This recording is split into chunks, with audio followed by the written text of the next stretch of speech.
Subscribe करिए हमारे channel target UP TET CTET को और बेल आइकन को दबाइए। हेलो फ्रेंड्स, मैं रेनू स्वागत करती हूँ आप सभी भावी अध्यापक एवं अध्यापिकाओं का आपके अपने channel target UP TET CTET में। दोस्तों, आज की इस वीडियो में हम पढ़ने वाले हैं स्किनर का क्रिया प्रसूत अधिगम का सिद्धांत। क्रिया प्रसूत अधिगम का सिद्धांत। तो स्किनर्स ऑपरेंट कंडीशनिंग थ्योरी क्या है और इन्होंने किस पर प्रयोग किया था और इनके प्रयोग का निष्कर्ष क्या निकला था। इनका शिक्षा में इन्होंने जो सिद्धांत दिया है क्रिया प्रसूत अनुबंधन का सिद्धांत, यह शिक्षा में या बालकों के लिए कितना उपयोगी है, इन सभी के बारे में हम पढ़ेंगे। दोस्तों, इससे पहले आप लोगों ने अधिगम के सिद्धांत में आप लोगों को पता है, आप लोगों ने पाउलो का सिद्धांत पढ़ लिया, थॉर्नडाइक का सिद्धांत पढ़ लिया। पाउलो का कुत्ता, थॉर्नडाइक की बिल्ली, अब स्किनर का चूहा। और ऑलरेडी मैंने ट्रिक के माध्यम से आपको बताया भी है कैसे आपको इसको लर्न करना है। एक बार फिर मैं आपको वो ट्रिक दिखा देती हूँ जिससे आप आसानी से याद रख सकते हैं। यहाँ पर आप देखिए, ये ट्रिक आप लोगों ने देखी ही है, एक बार फिर से मैं बता दे रही हूँ ताकि आपको लर्न हो जाए। थॉर्नडाइक की बिल्ली छोटी सी भूल, पाउलो का कुत्ता क्लासिकल कूल, स्किनर का चूहा करे क्रिया प्रसूत, कोलर के बंदर को आ गई सूझ। तो स्किनर का चूहा करे क्रिया प्रसूत। तो स्किनर के सिद्धांत का नाम क्या है? क्रिया प्रसूत अनुबंधन का सिद्धांत। और प्रयोग किस पर किया था? चूहे पर किया था। और यहाँ पर देखिए, पाउलो ने कुत्ता छोड़ा थॉर्नडाइक की बिल्ली पर, स्किनर का चूहा मर गया तो कोहलर के चिंपैंजी पर। तो यहाँ पर भी देखिए स्किनर का चूहा। तो अब यहाँ पर हम आगे देखेंगे, अब स्किनर के बारे में हम थोड़ा सा जानेंगे, फिर उसके बाद हम इनका जिन्होंने प्रयोग किया है उसके बारे में हम जानेंगे। देखिए, प्रतिपादक थे B.F. स्किनर। दोस्तों, एग्जाम में कभी कोई पूछ लिया है कि क्रिया प्रसूत अनुबंधन का सिद्धांत किसने दिया था, या इस तरीके से इनके सिद्धांत से संबंधित कोई क्वेश्चन पूछा, उसमें C.F. स्किनर भी दिया है। तो C.F. स्किनर नहीं होता, इनका पूरा नाम B.F. स्किनर है। ये अपने दिमाग में बिठा लीजिए कि स्किनर का पूरा नाम क्या है? B.F. स्किनर है। अब निवासी कहाँ के थे? अमेरिका के रहने वाले थे या यूएसए के रहने वाले थे। और इन्होंने अपना सिद्धांत कब दिया था? चूहे वाला जो भी आप पढ़ोगे 1938 में दिया था। और प्रयोग इन्होंने 1938 पर चूहे पर किया था और 1943 में कबूतर पर किया था। तो एग्जाम में पूछा है कि ऐसे कौन से मनोवैज्ञानिक है जिन्होंने चूहे और कबूतर दोनों पर प्रयोग किया था? चूहों पर भी किया था और कबूतरों पर भी किया था। तो आप आंसर क्या दोगे? B.F. स्किनर। स्किनर महोदय ने चूहे पर भी प्रयोग किया था और कबूतर पर भी। और आपने देखा था कि पाउलो का कुत्ता क्या था? भूखा था और घंटी की आवाज पर उसको खाना दिया जाता था। इसी प्रकार से थॉर्नडाइक की बिल्ली भी आपने देखा था कि जब उसका पैर लीवर पर पड़ता है, पिंजड़ा खुलता है और वह जा करके भोजन खा लेती है, वह भी भूखी थी। तो यहाँ पर स्किनर का चूहा जो है ये भी भूखा ही रहेगा, प्रयोग में याद रखिएगा आप लोग। अब चलिए यहाँ पर देखिए, जो स्किनर है या स्किनर का जो सिद्धांत है, यानी कि स्किनर का जो क्रिया प्रसूत अनुबंधन का सिद्धांत है, यह थॉर्नडाइक के प्रभाव के नियम पर आधारित है। प्रभाव का नियम दोस्तों आप लोगों को पता ही है कि थॉर्नडाइक ने 3 नियम दिए हैं सीखने के।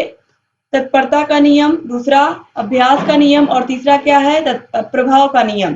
तो प्रभाव का नियम यहाँ पर थॉर्नडाइक ने कहा था, जब हम कोई काम करते हैं और हमें उसका परिणाम अच्छा मिलता है तो हम उस काम को दोबारा भी करते हैं, और अगर हमने कोई काम किया उसका परिणाम हमें अच्छा नहीं मिला तो हम उस काम को दोबारा नहीं करते हैं। जैसे कि हमने कोई बिजनेस स्टार्ट किया, बिजनेस हमारा अच्छा चला, ग्रोथ किया, तो हम उसको और आगे बढ़ाने की कोशिश करेंगे, हमारे ऊपर उसका अच्छा प्रभाव पड़ा। और अगर बिजनेस स्टार्ट किया, बिजनेस में लॉस होने लगा, हमारा घाटा होने लगा, तो यह क्या हुआ? खराब प्रभाव हुआ, यानी कि नकारात्मक प्रभाव हुआ। तो हम उस बिजनेस को शायद बंद कर दें।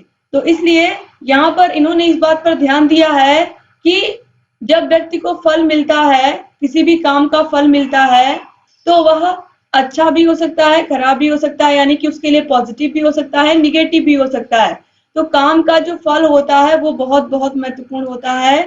तो इन्होंने काम के फल पर ही बात की है। यहाँ पर अभी आपको एक एक चीज बहुत अच्छे से समझ में आएगी। बहुत बहुत आसान है स्किनर का क्रिया प्रसूत अनुबंधन का सिद्धांत भी।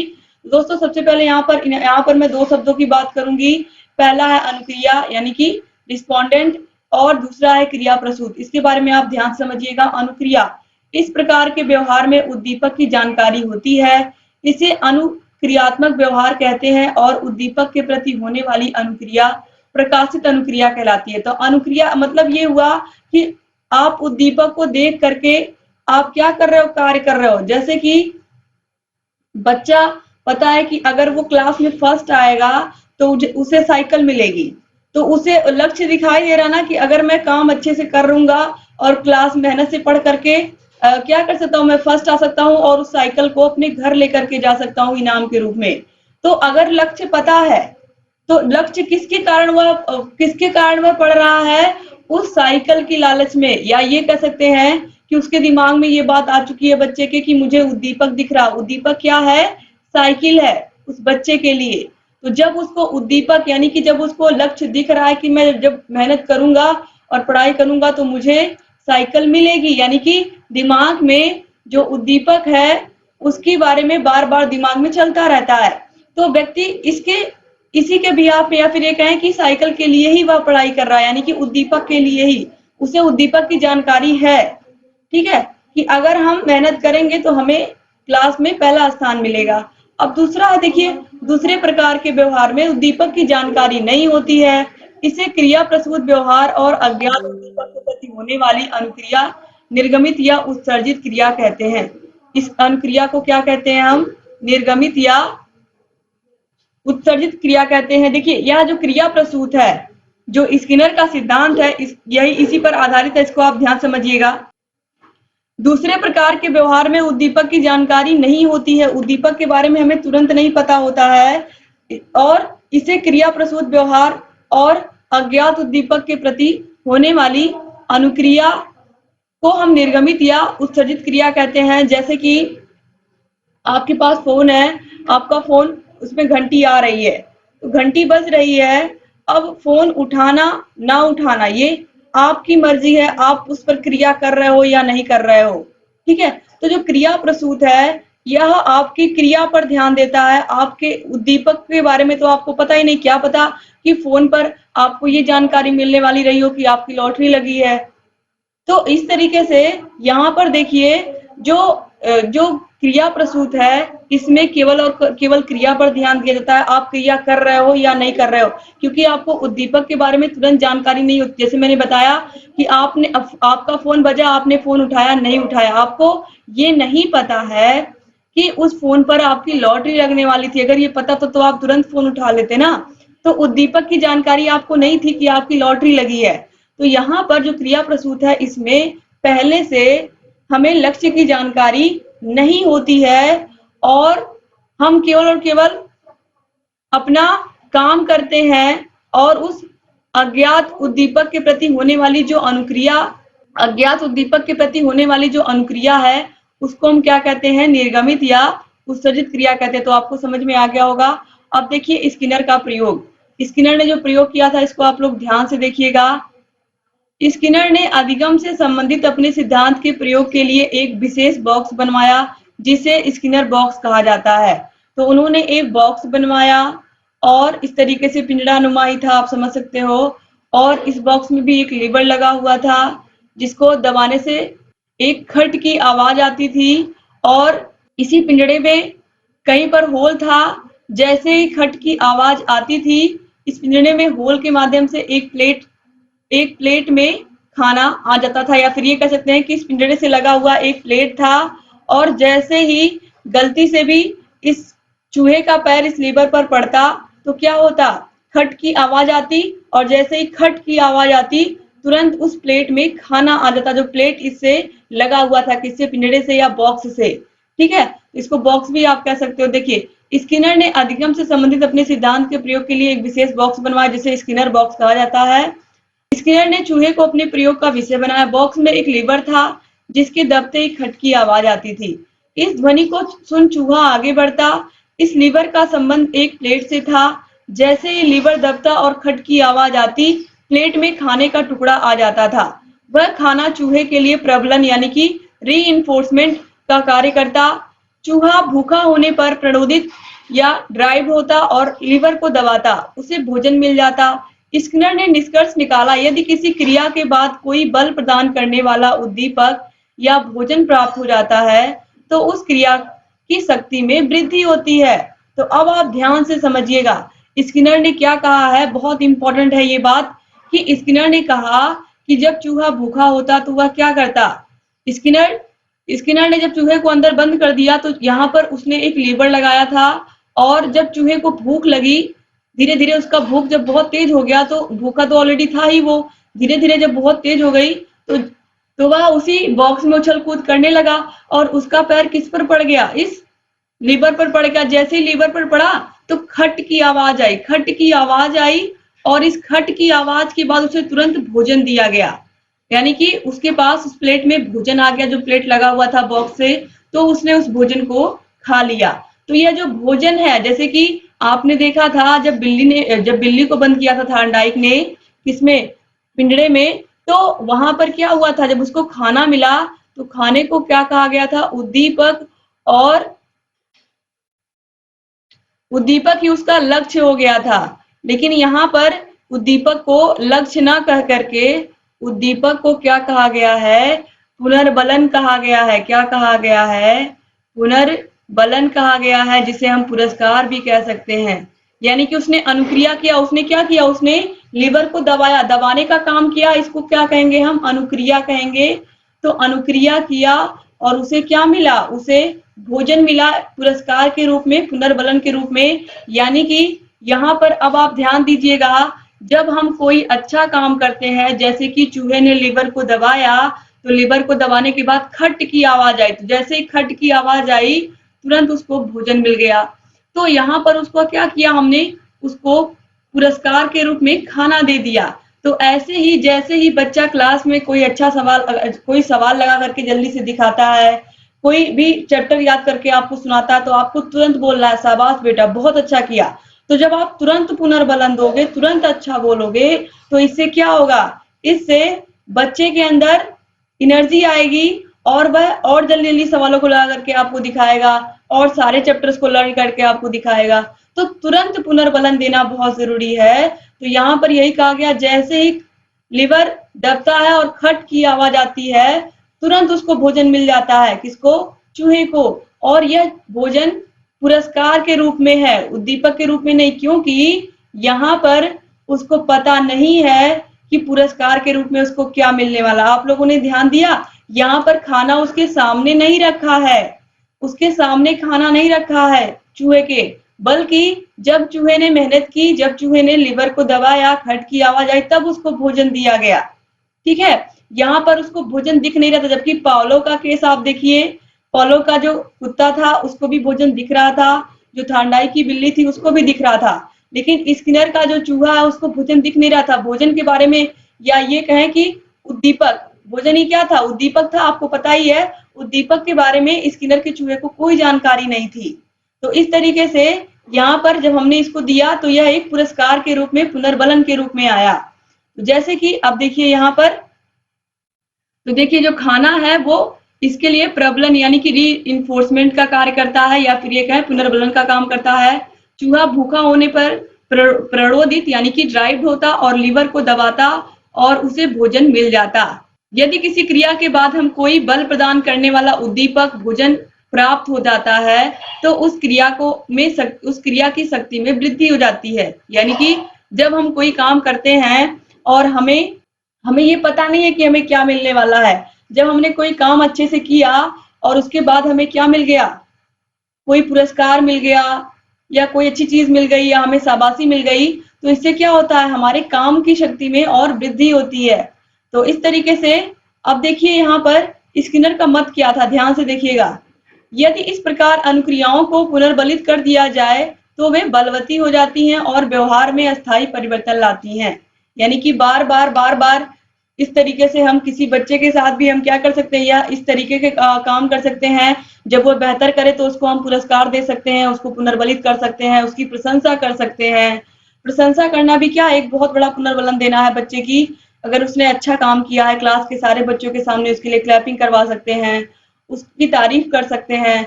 तो इससे क्या होगा, इससे बच्चा अपने व्यवहार में परिवर्तन लाता है और वह और अच्छा करने की कोशिश करता है। अब देखिए, अनुक्रिया के लिए सदैव उद्दीपक का होना आवश्यक नहीं है। कभी कभी उद्दीपक की अनुपस्थिति में भी अनुक्रिया होती है। जैसे कि टीचर ने क्लास में टेस्ट लिया, सभी बच्चों का टेस्ट लिया, और उन्होंने ऐसा कुछ नहीं कहा कि जो टेस्ट में फर्स्ट आएगा उसको मैं कोई गिफ्ट दूंगा या कोई पुरस्कार दूंगा, ऐसा उन्होंने कुछ नहीं कहा है। लेकिन सभी बच्चे अपना 100% दे रहे हैं टेस्ट में, सभी बच्चे अच्छे से मेहनत कर रहे हैं। तो ऐसा नहीं है कि जब हमें जब हमें पुनर्बलन मिलेगा तभी हम अच्छा काम करेंगे, ठीक है। उद्दीपक की अनुपस्थिति में भी अनुक्रिया होती है। तो जरूरी नहीं कि उद्दीपक या भोजन सामने रखा हो या पुरस्कार सामने रखा हो तभी हम अच्छा काम करेंगे। यही स्किनर ने समझाया है अपने प्रयोग में, क्योंकि चूहे को भी खाना दिख नहीं रहा था। अगर हमारे सामने उद्दीपक उपस्थित नहीं है या उद्दीपक के बारे में या पुरस्कार, आप पुरस्कार से तुलना करिएगा उद्दीपक की, तभी आपको समझ में आएगा। उद्दीपक, पुरस्कार या फिर पुनर्बलन। पुनर्बलन अभी मैं पढ़ाने चल रही हूँ आप लोगों को इसी वीडियो में, क्योंकि आपका कॉन्सेप्ट पूरा क्लियर करना है मुझे। तो पुनर्बलन अगर आप तुरंत दोगे उसको, शाबाशी तुरंत दोगे, पुरस्कार तुरंत दोगी, तो इससे क्या होगा, इससे बच्चा उस काम को बार बार करेगा, ठीक है। लेकिन अगर उद्दीपक के बारे में जानकारी नहीं, जैसा मैंने कहा कि टेस्ट में सभी बच्चे अपना 100% देंगे, तो उसके बाद आप उनको पुरस्कार दे सकते हो, जो फर्स्ट आया है, जो सेकंड आया है। तो यहाँ पर ये बताने का काम किया गया है कि हमेशा उद्दीपक का होना आवश्यक नहीं है, कभी कभी उद्दीपक की अनुपस्थिति में भी अनुक्रिया होती है। जरूरी नहीं है कि जो लक्ष्य है वो बताया ही जाए कि लक्ष्य के लिए ही काम करना है, ऐसा नहीं है। यहाँ पर बार बार स्किनर ने इसी बात पर जोर दिया है कि उद्दीपक के बिना भी हम काम करते हैं, जैसे कि चूहे ने किया था। चूहे को भूख तो लगी थी, लेकिन उसे ये नहीं पता था कि मैं अगर लीवर पर पैर रखूंगा और लीवर से खट की आवाज आएगी और मुझे भोजन मिलेगा। लेकिन वह क्या कर रहा था, बस अनुक्रिया, यानी कि वह प्रयास कर रहा था। जैसे कि हम कहते नहीं है कि कर्म करते रहो, फल की इच्छा मत करो, यानी कि अपना जो काम है हमें वो करते रहना। आप इससे बहुत अच्छे से रिलेट कर सकते हो इस क्रिया प्रसूत अनुबंधन के सिद्धांत को, कि हमारा काम है कर्म करना, क्रिया करना। क्रिया प्रसूत अनुबंधन का सिद्धांत आप इससे जोड़िए, क्रिया करना, कर्म करना। हमारा काम है कर्म करना, और होना ना होना इसके बारे में हमें सोच के परेशान नहीं होना है।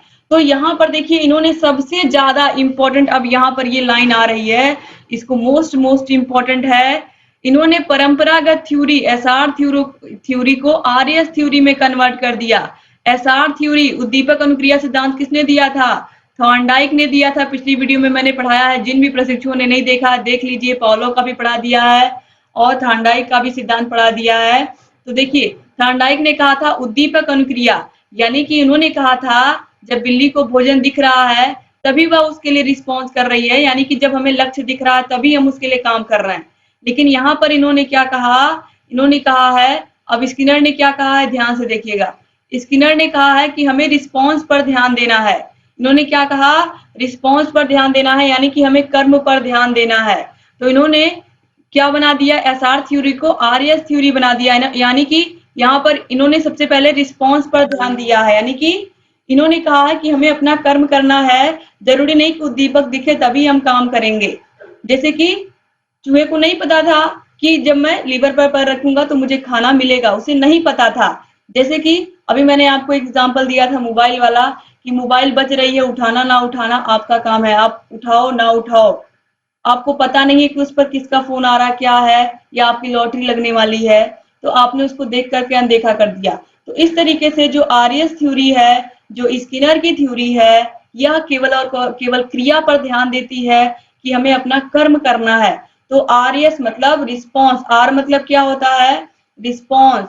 तो रिस्पॉन्स और फिर उसके बाद स्टिमुलस है। तो रिस्पॉन्स याद रखिएगा, जो स्किनर है यह आरएस थ्योरी है, और जो थॉर्नडाइक है वह एसआर थ्योरी है। और स्किनर की थ्योरी को हम आर थ्योरी भी कहते हैं केवल, क्योंकि यह रिस्पॉन्स पर ही बेस है। यह क्या कहती है, अगर उद्दीपक अनुपस्थित भी है, यानी कि जरूरी नहीं कि उद्दीपक उपस्थित ही हो, जरूरी नहीं कि लक्ष्य हमें दिख ही रहा हो तभी हम काम करेंगे। यहाँ पर इसी बात पर ध्यान दिया गया है कि चाहे भोजन दिखे चाहे ना दिखे, हम बस अपना प्रयास कर रहे हैं। जैसे कि चूहा क्या कर रहा था, प्रयास कर रहा था, उसे कुछ दिखाई नहीं दे रहा था। तो इस तरीके से यहाँ पर कर्म की बात की गई है, स्किनर महोदय ने रिस्पॉन्स की बात की है कि हमें अपना जो क्रिया है यानी कि अनुक्रिया है, हमें वो करते रहना है, करते रहना है।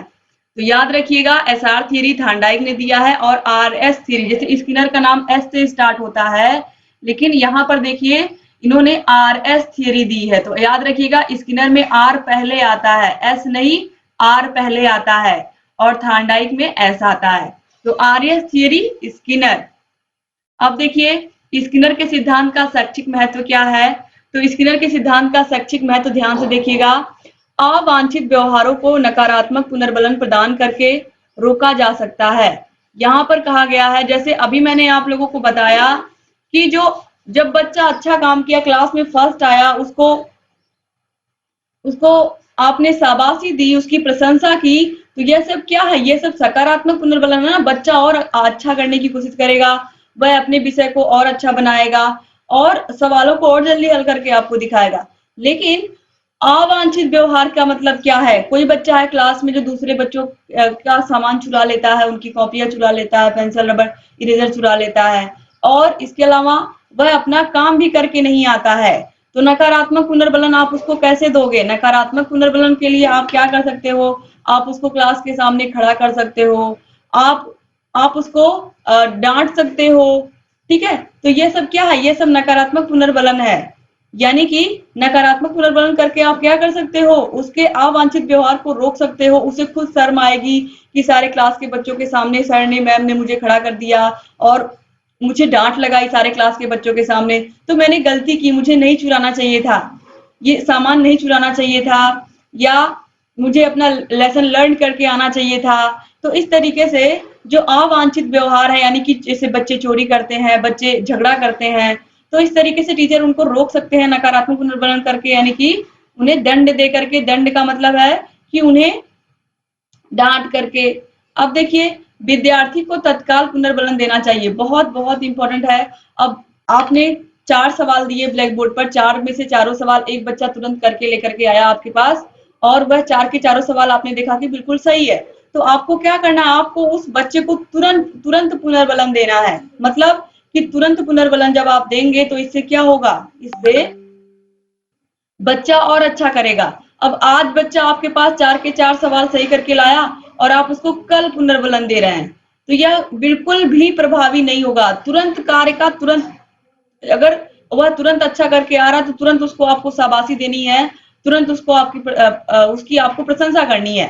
तो पुनर्बलन हमें तुरंत देना है, तत्काल देना है, नहीं तो उसका कोई महत्व नहीं रह जाएगा। अब देखिए, शिक्षार्थी का परिणाम शीघ्रातिशीघ्र घोषित करना चाहिए। क्यों घोषित करना चाहिए? क्योंकि बच्चों के अंदर एक्साइटमेंट होती है और बच्चे चाहते हैं कि जल्दी से जल्दी उनका परिणाम आ जाए। और जो बच्चा सारे के सारे सवाल किया रहता है, अगर सर ने टेस्ट लिया, मैम ने टेस्ट लिया है, तो उसके अंदर तो और ज्यादा जिज्ञासा होती है कि जल्दी से कॉपियां चेक हो, जल्दी से मुझे मेरी कॉपी मिले और 20 में 20 नंबर मिले। तो इस तरीके से जो बच्चे होते हैं उनको अपना परिणाम जानने की बहुत जिज्ञासा होती है, इसीलिए इनकी कॉपियां जल्दी से चेक करके इनका परिणाम जल्दी से घोषित कर देना चाहिए। और जो भी बच्चा अच्छा किया है टेस्ट में, उसे तुरंत पुनर्बलन भी प्रदान करना चाहिए, यानी कि तुरंत उसे शाबाशी मिलनी चाहिए, उसे पुरस्कार मिलना चाहिए, जो भी आपके पास उस टाइम अवेलेबल है। अब है अध्यापक छात्रों के वांछित व्यवहार को प्रशंसा, पुरस्कार, प्रोत्साहन व अपनी सहमति से पुनर्बलित कर दे, तो विद्यार्थी बार बार उस कार्य को करेगा। जैसे मैंने कहा कि अध्यापक, अब बच्चा कोई भी अच्छा काम करता है, क्लास में फर्स्ट आया, या फिर वह टेस्ट में फर्स्ट आया, या फिर सारे के सारे सवाल लगाकर दिखाए, इस तरीके का कोई भी सिचुएशन हो सकता है। और जब भी उसने अच्छा काम किया तो शिक्षक ने उसकी प्रशंसा की, उसको पुरस्कार दिया या उसको प्रोत्साहित किया। और जब इस तरीके से बच्चे को प्रशंसा मिलेगी, पुरस्कार मिलेगा, प्रोत्साहन मिलेगा, तो वह उस काम को बार बार करेगा। वो हर बार सोचेगा कि मैं हर क्लास में फर्स्ट आऊं, हर सवाल लगा कर दिखाऊं और अच्छे से अच्छा करूं हर सब्जेक्ट में। अब इसके बाद देखिए, अभिक्रमित अनुदेशन, कंप्यूटर सहायक, शिक्षण मशीन आदि में पुनर्बलन देने के लिए इसी सिद्धांत का प्रयोग किया जाता है। तो अभिक्रमित अनुदेशन के बारे में अभी आप आगे पढ़ोगे, तो इस तरीके से यहाँ पर आपको समझ में आ गया होगा कि पुनर्बलन कितना जरूरी है, और इसी पर ये पूरी थियरी है लगभग लगभग स्किनर की। अब देखिए, स्किनर के सिद्धांत के अन्य नाम क्या हैं? तो अन्य नाम में आप देखिए, पहला है आरएस सिद्धांत, अभी मैंने आपको बताया स्किनर का आरएस सिद्धांत। फिर है सक्रिय अनुबंधन का सिद्धांत, फिर है कार्यात्मक प्रतिबद्धता का सिद्धांत, फिर है नैमित्तिक अनुबंधन का सिद्धांत, और फिर है आर थ्योरी। आर थ्योरी अभी आपने देखा है, तो इसको आर थ्योरी भी कहते हैं। अब दोस्तों, ये नाम आपको याद रखने हैं। अब इसके बाद देखिए, अब हम पुनर्बलन के बारे में पढ़ेंगे। पुनर्बलन यानी कि रीइंफोर्समेंट। और यह प्रतिपादक कौन है? इसके बार बार एग्जाम में पूछा, पुनर्बलन का सिद्धांत किसने दिया था? तो सी एल हल ने दिया था। तो याद कैसे आप रखोगे? आप देखो पुनर्बलन में क्या आ रहा है, बल आ रहा है ना, पुनर्बलन। तो ये जो बल आ रहा है, इस बल को आप जोड़ोगे हल से। हल चलाने के लिए बल लगता है। हल चलाने के लिए हल कौन चलाता है? किसान चलाता है। और हल को जोतते कौन है? बैल। तो देखिए हल चलाने के लिए बल लगाना पड़ता है। ये मैंने पहले भी बताया है, यहाँ पर फिर ट्रिक आपको बता रही हूँ। हल चलाने के लिए बल लगाना पड़ता है। अब देखिए, तो आपको याद रहेगा पुनर्बलन का सिद्धांत किसने दिया था? बल हल। तो Cl हल ने दिया था। अब स्किनर के प्रयोग में जो खाद्य पदार्थ है वह चूहे को वांछित क्रिया करने के लिए बार बार अभिप्रेरित करता है। यहाँ चूहे को खाना तभी प्राप्त होता है जब वह लीवर को दबा देता है। अतः इस प्रयोग के आधार पर पुनर्बलन अनुक्रिया के उपरांत ही उत्पन्न होता है।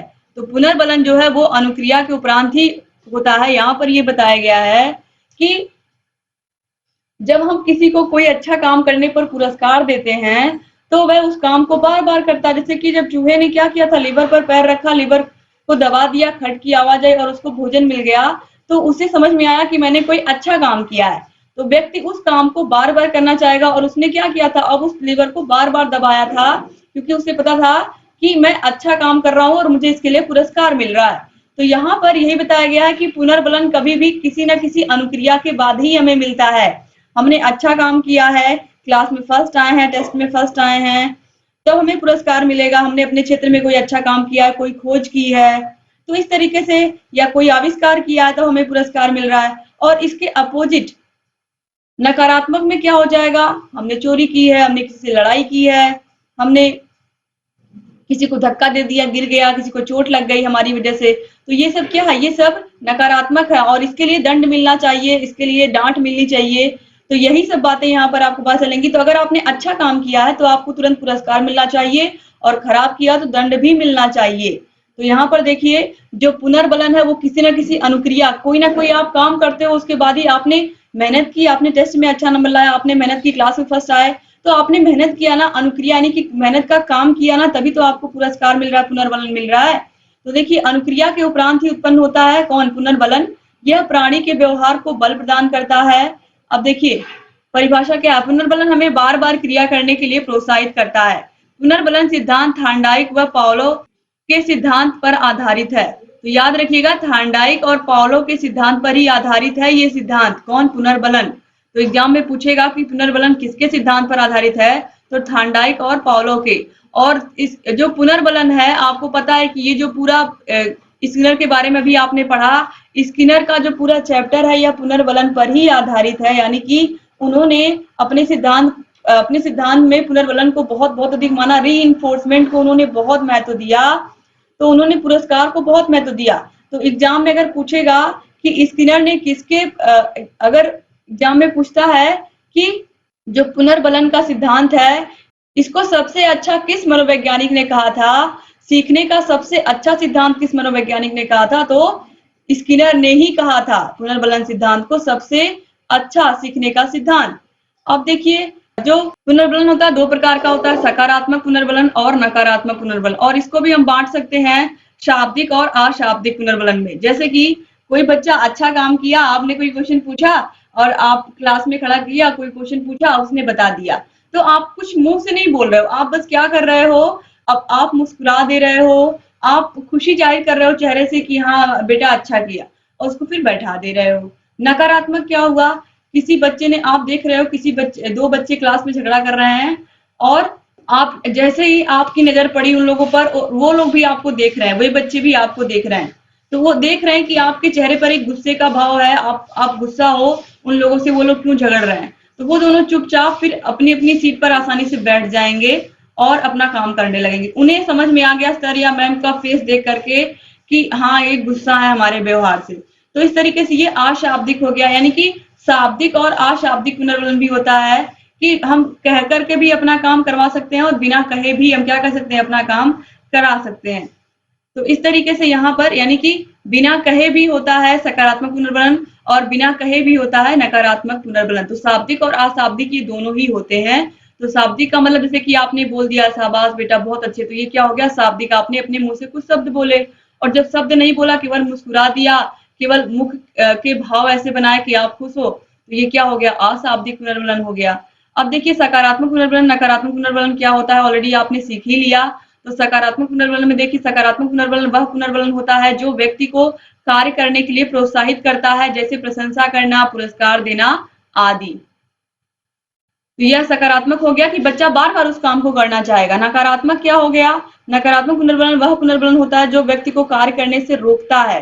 कोई भी हो, सब इससे बचना चाहते हैं, जैसे कि दंड देना, आलोचना करना। कोई भी नहीं चाहता है कि उसको दंड मिले और उसकी आलोचना हो। तो नकारात्मक पुनर्बलन तभी दिया जाता है जब कोई भी बच्चा इस तरीके का काम करता है, जो मैंने अभी आपको बताया, चोरी करना, किसी बच्चे को परेशान करना, किसी का कॉपी चुरा लेना। तो उसको दंड मिलना बहुत जरूरी है और तुरंत दंड मिलना। जैसे कि जब अच्छा काम किया तो तुरंत पुरस्कार मिला और खराब काम किया तो तुरंत दंड भी मिलना चाहिए। तो यह क्या हो गया, नकारात्मक पुनर्बलन हो गया।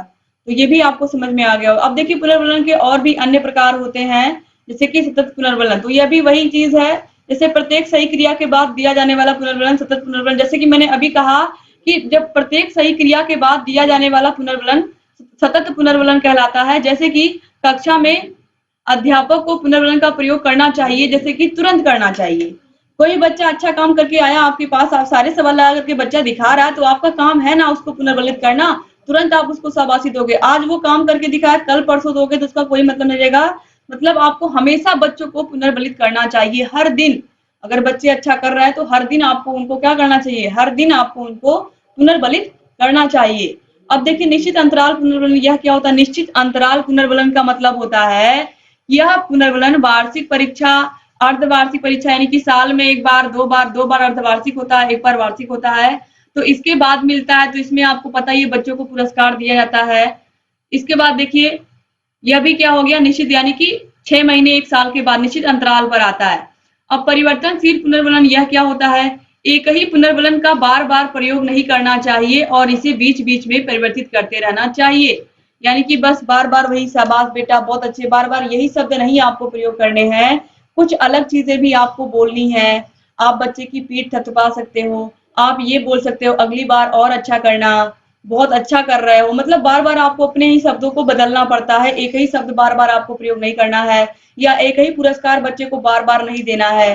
कभी आपने टिफिन दे दिया, कभी बोतल दे दिया, कभी बच्चे को प्लेट दे दी, कभी जो भी उसकी जरूरत का सामान है, कभी कॉपी दे दिया, ठीक है। तो इस तरीके से बच्चे को बदल बदल करके पुनर्बलन देना चाहिए। अब देखिए हल के पुनर्बलन सिद्धांत के और कौन कौन से नाम हैं। तो पुनर्बलन सिद्धांत का नाम है प्रबलन का सिद्धांत, अंतर्नोद या अंतर्नाद न्यूनता का सिद्धांत, सबलीकरण का सिद्धांत, यथार्थ अधिगम का सिद्धांत, अंतर्नोद प्रणोद का सिद्धांत भी इसको कहते हैं, क्रमबद्ध अधिगम का सिद्धांत, चालक न्यूनता का सिद्धांत। तो प्रबलन, अंतर्नोद प्रणोद का सिद्धांत, सबलीकरण का सिद्धांत, यथार्थ अधिगम का सिद्धांत, क्रमबद्ध अधिगम का सिद्धांत, चालक न्यूनता का सिद्धांत, ये सब हल के सिद्धांत हैं। और दोस्तों अब देखिए इसके बाद 1915 में हल ने अपनी पुस्तक प्रिंसिपल्स ऑफ बिहेवियर में पुनर्बलन का सिद्धांत दिया था। इसके पुनर्बलन सिद्धांत को स्किनर ने हल के पुनर्बलन सिद्धांत को स्किनर ने अधिगम का सर्वश्रेष्ठ सिद्धांत माना है। अभी मैंने आपको बताया है कि हल के इस पुनर्बलन के सिद्धांत को स्किनर ने अधिगम का सीखने का सर्वश्रेष्ठ सिद्धांत बताया है कि बच्चा अगर अच्छा कर रहा है तो उसको हमें शाबाशी देनी चाहिए, उसको हमें पुरस्कार देना चाहिए, और ये आप लोगों को पता है कितना जरूरी होता है। अब देखिए इसके बाद है अभिक्रमित अनुदेशन। यह क्या है, यह भी पूछा गया है बार बार एग्जाम में। जब ज्ञान को छोटे छोटे टुकड़ों में तोड़कर विभाजित करके छात्रों तक पहुंचाया जाए तो उसे अभिक्रमित अनुदेशन कहते हैं। अभिक्रमित अनुदेशन शिक्षा में नवाचार है। इसके माध्यम से छात्रों के विषयगत कमजोरी का पता लगाकर उसका उपचार कर दिया जाता है। अभिक्रमित अनुदेशन में छात्रों को क्रियाशीलता और पुनर्बलन पर विशेष बल दिया जाता है। छात्रों की क्रियाशीलता और पुनर्बलन पर विशेष ध्यान दिया जाता है। अभिक्रमित अनुदेशन 3 प्रकार का होता है। सबसे पहले यहाँ पर हम समझेंगे अभिक्रमित अनुदेशन क्या है। तो अभी मैंने आपको बताया कि यह कोई बहुत बड़ा काम है, उस बहुत बड़े काम को हमने छोटे छोटे टुकड़ों में बांट लिया। कि जैसे कि एक कोई बहुत बड़ा चैप्टर है, अब हमारे पास 35 मिनट की घंटी है, तो उसमें हम पूरे चैप्टर को तो खत्म कर नहीं सकते। एक एक पार्ट, आज इतना पढ़ाया, कल इतना पढ़ा देंगे, परसों इतना पढ़ा देंगे, इस तरीके से 5 पार्ट में हमने उसको पढ़ा दिया। तो धीरे धीरे आप क्या कर सकते हो, बच्चों को आसानी से उस ज्ञान को छोटे छोटे टुकड़ों में तोड़ करके पढ़ा सकते हो। जैसे कि इस तरीके से भी आप समझ सकते हो, जैसे कि ये एग्जाम्पल मैंने पहले भी आपको बहुत बार दिया है कि एक पेड़ है, उस पेड़ के बारे में आप एक-एक चीज़ के बारे में, सारे के सारे अंगों के बारे में आप उसके एक ही दिन तो नहीं लिखवा सकते हो ना। एक दिन आप उसके तने के बारे में, सारे के सारे तनों के बारे में, एक दिन उसकी पत्तियों के बारे में, एक दिन उसके फूलों के बारे में विस्तार से आप ब बात कर सकते हो। उसकी कलियों के बारे में, उसकी जड़ों के बारे में बात कर सकते हो। तो इस तरीके से बच्चा, जब आप उसको बहुत थोड़ा-थोड़ा सिखाओगे तो टुकड़े में तोड़ करके, तो वो आसानी से सीख पाएगा। जैसे शरीर के अंगों के नाम, पूरी बॉडी है, एक ही दिन में आप शरीर के सारे अंगों के नाम आप नहीं याद करा सकते हो बच्चे को।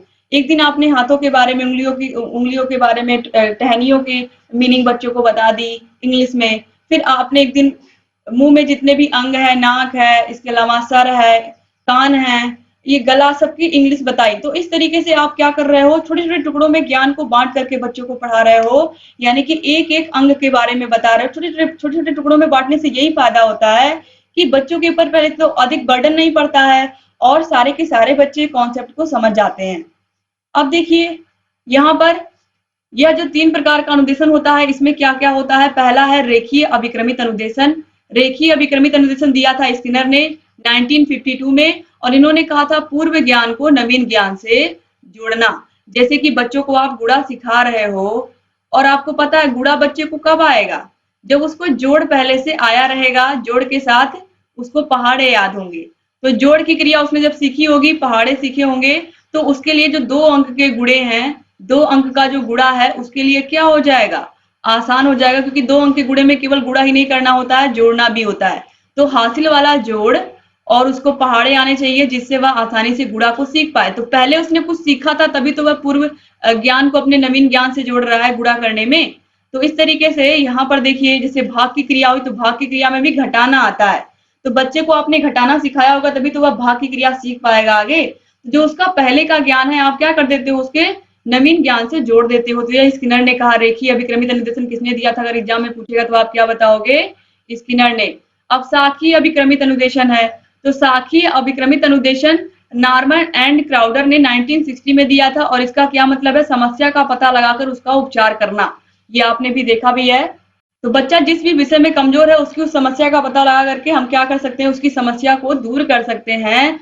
समस्या का पता लगाना क्या होता है? निदान होता है, और समस्या का को हल करना उपचार होता है। ये ऑलरेडी मैंने पहले बताया। कोई भी विषय उसका कमजोर है, विज्ञान है, इंग्लिश है, तो उसकी समस्या का पता लगाएंगे और धीरे धीरे उसकी समस्या का क्या करेंगे? हम हल करेंगे। फिर है गणितीय अभिक्रमित अनुदेशन। यह किसने दिया था? या इसको हम मैथमेटिक्स या अवरोधी अनुदेशन भी कहते हैं। तो यह पाठ्यक्रम पर जोर देता है बच्चों के, और यह दिया था थॉमस एल गिलबर्ट ने 1962 में। यह तीनों के तीनों अनुदेशन आप याद रखिएगा, और मुझे उम्मीद है कि ये वीडियो आपको पसंद आई होगी, और आप लोग इस वीडियो को अपने कॉलेज फ्रेंड्स को भी जरूर शेयर करेंगे। तो ये स्किनर का सिद्धांत और पुनर्बलन, दोनों मैंने 2 चैप्टर आज आपके यहाँ पर खत्म कर दिए, और दोनों ही बहुत महत्वपूर्ण थे। तो स्किनर के साथ मैंने पुनर्बलन क्यों पढ़ाया? क्योंकि जो स्किनर हैं, इनके सिद्धांत में पुनर्बलन को, पुरस्कार को, प्रशंसा को बहुत महत्व दिया गया है। तो इसीलिए जब भी कोई अच्छा काम करेगा तो उसे हमें शाबाशी जरूर देंगे, और तुरंत देंगे, उसे पुरस्कार तुरंत देंगे। तो स्किनर की क्रिया प्रस्तुत के साथ आपने पुनर्बलन भी आज यहाँ पर सीख लिया, और आप बताइएगा कि आज की वीडियो आपको कैसी लगी, और आप अपने कॉलेज फ्रेंड्स को वीडियो को शेयर करना मत भूला करिए। वीडियो को आप जितना शेयर करोगे, उतना हमारे डीएलएड के हमारे जितने भी भाई बहन तैयारी कर रहे हैं शिक्षक भर्ती की, उन सभी तक ये वीडियो पहुंचेगी, तो तैयारी और बेहतर हो पाएगी। डिस्क्रिप्शन बॉक्स, कमेंट बॉक्स में आपको सारे के सारे वीडियोस की लिंक मिल जाएगी। हर एक विषय की आप देखिए, यहाँ आई बटन पर भी मिल जाएगी। बिना कोचिंग के आप तैयारी कैसे कर सकते हैं, इसके अलावा आपको बुक्स कौन कौन सी लेनी है, सबके बारे में मैंने ऑलरेडी आपको पहले ही बताया हुआ है। तो आप सारे वीडियोस को देखिए, जहाँ कहीं कोई भी समस्या आ रही है हमसे बताइए दोस्तों, और लगातार हमसे ऐसे ही बने रहिए। और वीडियो अच्छा लगा और लाइक करके जाइएगा, अच्छे से प्यारे प्यारे कमेंट जरूर छोड़ के जाइएगा। और आप लोग मुझे बताइएगा कि आप लोगों को वीडियोस कैसी लग रही हैं। लगातार मैं वीडियोस लेकर के आ रही हूँ आप लोगों के लिए, और चैनल को सब्सक्राइब नहीं किया तो प्लीज सब्सक्राइब कर दीजिए, क्योंकि सब्सक्राइब आप किए रहोगे और घंटी का निशान बजाए रहोगे, तभी आपको सारे के सारे वीडियो के नोटिफिकेशन समय पर पहुंचेंगे। तो चैनल से बने रहिए दोस्तों, आपके लिए रेगुलर वीडियोस हम लेकर के आते रहेंगे, और आपकी तैयारी को बेस्ट से बेस्ट हम कराते रहेंगे। और हमारा एक ही सपना है, मैं बार बार बोलती हूँ, कि आप लोग मेहनत करके सभी लोग शिक्षक बने, और अपने सपने को, अपने माता पिता के सपने को साकार करें। आप सभी लोग, बहुत सारे ऐसे प्रशिक्षु हैं जो अलग अलग जॉब करते हैं, बहुत सारी गृहिणियां हैं जो बच्चे संभालती हैं, घर संभालती हैं, लेकिन वो मेहनत से पढ़ रही हैं, और मुझे ये देख करके बहुत बहुत खुशी हो रही है। बहुत सारे जब हाउस वाइफ कमेंट करती हैं तो बहुत अच्छा लगता है। हाउस वाइफ नहीं, आप भी एक शिक्षक हो, और आप जल्द से जल्द आपका जहाँ स्थान है आप वहाँ पर पहुंचे, जिसके लिए आप मेहनत कर रहे हैं, यही ईश्वर से दुआ है। तो आप लोग मेहनत करते रहिए, आपके लिए वीडियोस हम लेकर के आते रहेंगे और आपकी तैयारी को बेहतर बनाते रहेंगे।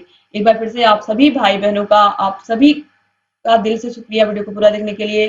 तो मिलते हैं नेक्स्ट वीडियो में, तब तक अपना ख्याल रखिएगा, अपनी फैमिली का भी ख्याल रखिएगा और हमसे ऐसे ही जुड़े रहिएगा। जय हिंद दोस्तों।